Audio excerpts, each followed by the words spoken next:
और चलिए अब खबर दिल्ली से है, जहां पर बुराड़ी में एक बड़ा हादसा हो गया है। दरअसल यहां पर एक 4 मंजिला इमारत गिर गई है। बड़ी जानकारी जहां पर बुराड़ी में सोमवार शाम एक बड़ा हादसा हुआ, जब एक 4 मंजिला बिल्डिंग गिर गई। कई लोग मलबे में दब गए हैं। एक 7 साल की बच्ची की मौत की खबर भी पूरी तरह सामने आ रही है। बेहद दुखद खबर, और ये तस्वीरें भी हमारे सामने हैं। बिल्कुल तस्वीर आपको दिखा रहे हैं। बड़ा हादसा दिल्ली के बुराड़ी में हुआ। 4 मंजिला इमारत ढह जाती है, जिसमें 7 साल की बच्ची की मौत की खबर निकलकर सामने आई। हालांकि हादसा कैसे हुआ, इसकी वजह क्या है, अभी इन तमाम पहलुओं पर जांच होगी। लेकिन इस हादसे के बाद पूरे इलाके में हड़कंप की स्थिति देखने को मिली, क्योंकि अचानक शाम यह हादसा होता है और 7 साल की बच्ची की जान चली जाती है। हालांकि अभी भी देखिए रेस्क्यू ऑपरेशन मौके पर जारी है और कोशिश ये की जा रही है कि मलबे को वहां से हटाया जाए। अगर कोई लोग यानी कि किसी का अगर जीवन अंदर फंसा है तो उसे बाहर निकाला जाए। और तेजी के साथ यहाँ पर जो टीमें हैं वो जुटी हुई है और कोशिश यही है कि मलबे को जल्द से जल्द हटाया जाए, क्योंकि 4 मंजिला जब इमारत यहाँ पर गिरती है, इसके बाद जबरदस्त तरीके से वहां पर अफरा तफरी का माहौल देखने को मिलता है। इस हादसे में 12 लोग घायल भी हो गए हैं।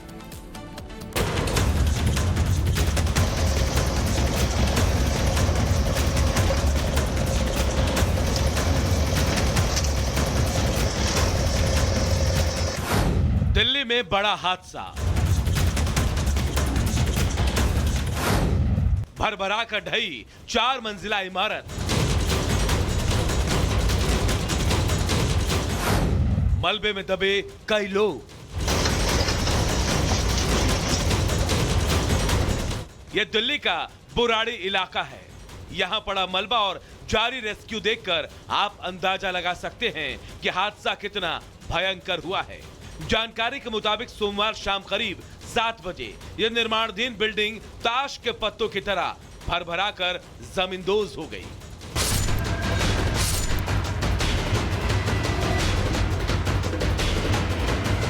घटना के बाद पूरे इलाके में हड़कंप मच गया। घंटों तक इलाके में अफरा तफरी मची रही। सूचना पाकर मौके पर रेस्क्यू टीम पहुंची और मलबे में दबे लोगों का रेस्क्यू शुरू हुआ। आप देख रहे हैं कि किस प्रकार से जो अधिकारी हैं विभिन्न संस्थाओं के वो लगे हुए हैं इस बचाव कार्य में। क्योंकि बचाव कार्य जटिल है, क्योंकि बचाव कार्य कठिन है, तो हाँ इसमें समय लगेगा। सबसे बड़ी चुनौती अधिकारियों के लिए अभी ये है कि सारे जो लोग इस इमारत के अंदर दबे हुए हैं उनको निकाल दिया जाए। जानकारी के मुताबिक बुराड़ी इलाके के कौशिक एनक्लेव में यह इमारत अवैध तरीके से बिना किसी नक्शे और बिना कोई एनओसी लिए बनाई जा रही थी। शुरुआती जांच में पता चला है कि इमारत बनाने के लिए बेहद घटिया सामग्री का इस्तेमाल किया जा रहा था।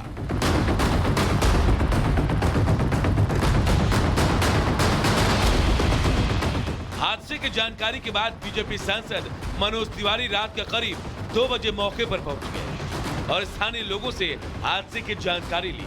मनोज तिवारी ने पुलिस अधिकारियों से रेस्क्यू और जांच का ब्यौरा भी लिया। हादसे को लेकर बीजेपी सांसद ने दुख जताया और कहा कि दोषियों के खिलाफ सख्त कार्रवाई की जाएगी। बिल्डिंग तो जैसा लोग बता रहे हैं देखने में बहुत बड़ी थी, मगर उसका गिर जाना बहुत सारे सवाल खड़ा करता है।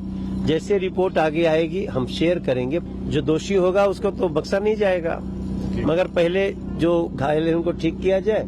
जो दबे हैं देखते हैं, अगर दबे हैं तो निकाला जाए। जानकारी के मुताबिक अब तक 11 लोगों का रेस्क्यू किया जा चुका है, जबकि 4 से 5 लोगों के मलबे में दबे होने की आशंका जताई जा रही है। रेस्क्यू का काम जारी है, लेकिन हादसे को लेकर कई सवाल उठ रहे हैं। आखिर दिल्ली जैसे शहर में पुलिस प्रशासन के नाक के नीचे भ्रष्टाचार की इतनी बड़ी इमारत कैसे खड़ी हो गई, और इस हादसे की जवाबदेही आखिर किसकी है? Bureau report, Republic Bharat.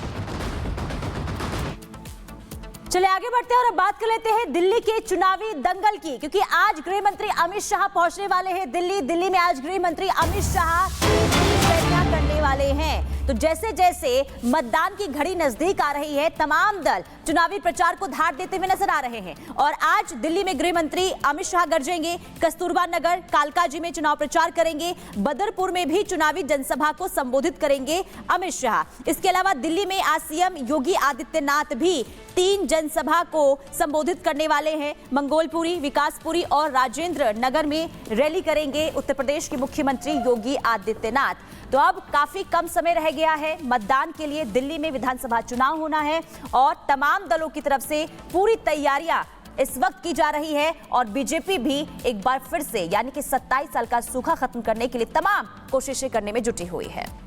तो देखिए, भारतीय जनता पार्टी के सामने कहीं ना कहीं बहुत बड़ी चुनौती है, एक बड़ा दारोमदार है। यही एक बड़ी वजह है कि तमाम जो वीआईपीज हैं, बड़े दिग्गज हैं भारतीय जनता पार्टी के, वो चुनावी मैदान में प्रचार करते हुए नजर आ रहे हैं। क्योंकि दिल्ली की जंग की अगर बात की जाए पुनीता, तो दिल्ली में सीधे तौर पर आम आदमी पार्टी और भारतीय जनता पार्टी के बीच में जंग है। हालांकि कांग्रेस भी है, एआईएमआईएम भी है, लेकिन मुख्य मुकाबला दोनों पार्टी के बीच में है। बिल्कुल। और देखिए, सत्ताधारी आम आदमी पार्टी को इस बार हटाने के लिए सत्ता से बीजेपी एड़ी चोटी का जोर लगा रही है। और यही वजह है कि आज उत्तर प्रदेश के मुख्यमंत्री योगी आदित्यनाथ और अमित शाह खुद दिल्ली में नजर आएंगे और हुंकार भरते हुए नजर आएंगे। रिपोर्ट देखिए।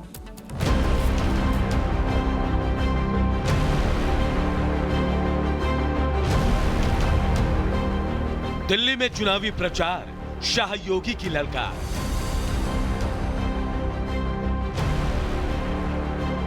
दिल्ली विधानसभा चुनाव में प्रचार युद्ध तेज हो गया है। दिल्ली में करीब 3 दशक का सियासी वनवास झेल रही बीजेपी किसी भी कीमत पर इस विधानसभा चुनाव को जीतना चाहती है। और इसी रणनीति के तहत बीजेपी ने अपने तमाम धुरंधरों को प्रचार मैदान में उतार दिया है। बीजेपी के फायर ब्रांड नेता और हिंदुत्व के ब्रांड एम्बेसडर सीएम योगी ने भी दिल्ली का मोर्चा संभाल लिया है। पहले राउंड के प्रचार में उन्होंने दंगा, रोहिंग्या और बटोगे तो कटोगे का नारा देकर सियासी पारा चढ़ा दिया। अब तक दिल्ली के चुनाव प्रचार में नरमी देखी जा रही थी, लेकिन सीएम योगी के एंट्री के साथ ही प्रचार की दिशा और दशा दोनों ही बदल गई। योगी का तेज तर्रार और बेखौफ अंदाज वोटरों को खूब लुभा रहा है। उनके चुनावी मुद्दे विपक्ष को परेशान कर रहे हैं। एक मुख्यमंत्री के रूप में मैं और मेरे मंत्रीगण प्रयागराज के संगम में स्नान कर सकते हैं, तो मैं पूछना चाहता हूं, दिल्ली में आम आदमी पार्टी के अध्यक्ष से अरविंद केजरीवाल जी से मैं पूछना चाहता हूं, क्या यमुना जी में वह भी अपने मंत्रियों के साथ जाकर के स्नान कर सकते हैं क्या? आज एक बार फिर से सीएम योगी दिल्ली के दंगल में बीजेपी के लिए चुनावी माहौल बनाएंगे और विपक्ष के खिलाफ हुंकार भरेंगे। जानकारी के मुताबिक सीएम योगी दिल्ली में 4 चुनावी जनसभाएं करेंगे। मुस्तफाबाद, गोंडा, शाहदरा और पटपड़गंज में योगी चुनाव प्रचार की कमान संभालेंगे। सीएम योगी के अलावा बीजेपी के चुनावी रणनीतिकार अमित शाह भी आज दिल्ली में चुनावी माहौल बनाते नजर आएंगे। जानकारी के मुताबिक अमित शाह दिल्ली में 2 रोड शो करेंगे। पहला रोड शो कस्तूरबा नगर विधानसभा में होगा, जबकि दूसरा रोड शो कालकाजी विधानसभा में। आपको बता दें कि 2020 के चुनाव में भी सीएम योगी ने दिल्ली में 4 दिन में 14 रैलियां की थी। तब दिल्ली में माहौल नागरिकता संशोधन कानून के खिलाफ शाहीन बाग और दिल्ली दंगों वाला था। सीएम योगी ने खुलकर देशभक्त बनाम देश विरोधी